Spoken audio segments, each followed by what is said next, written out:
Okay, hello guys. Today, as you can see, we're looking at a well system. Great state of Florida. Has a lot of them. And what we're going to do here is I want to go through some things with the softener, the water softener. Now, if you look here, you have a few parts of a well system. When I'm pointing there, that's the holding tank. There's some compressed air bladders that actually push the water along, which is right here's one. And there's one, and they feed up. Like I say, your line from the well goes up into here, goes into the water goes into this aeration tank, and from there is a pump inside here that pushes it along this pipe, goes into a bladder, goes up into the house, goes into your, well, actually doesn't go into the house, from there goes into your water softener. Okay, now your water softener takes a salt solution. Needs to be cleaned out a little bit.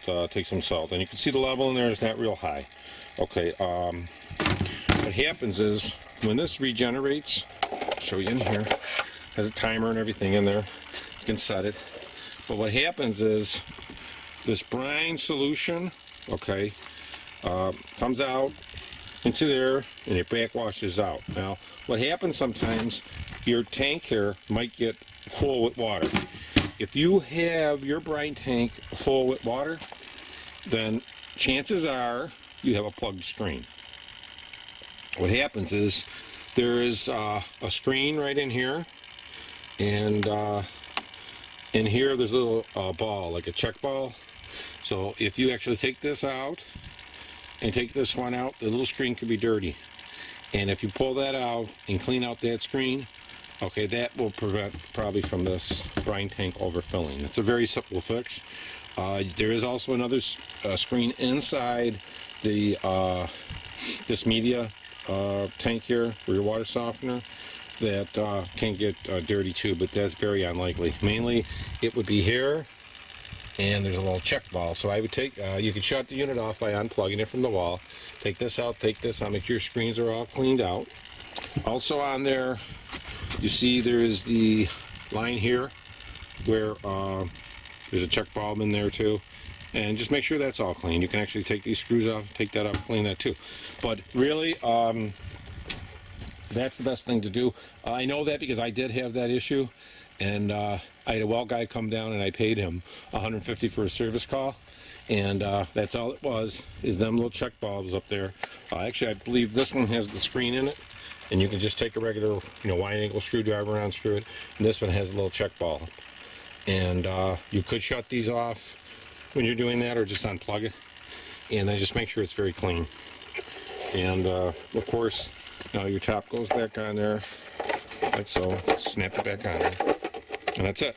But also, that is the best way to do it, to check if this brine tank here is getting too high. Now also, they recommend you get some citric acid, and you drop a little citric acid down here, like when you're putting your salts in, add a little citric acid, and then put your salts in there, and that will actually help the regeneration in here, the media. It'll save it, and also save this timer head unit so it doesn't really have any problems. And I wanted to show you that, but basically, that's what you want to do on your well system for your brine tank if your brine tank gets too high. And that's a really simple fix, and I'm telling you, if you do that and it's doing that and this works for you, I'm saving you about $250 on a service call.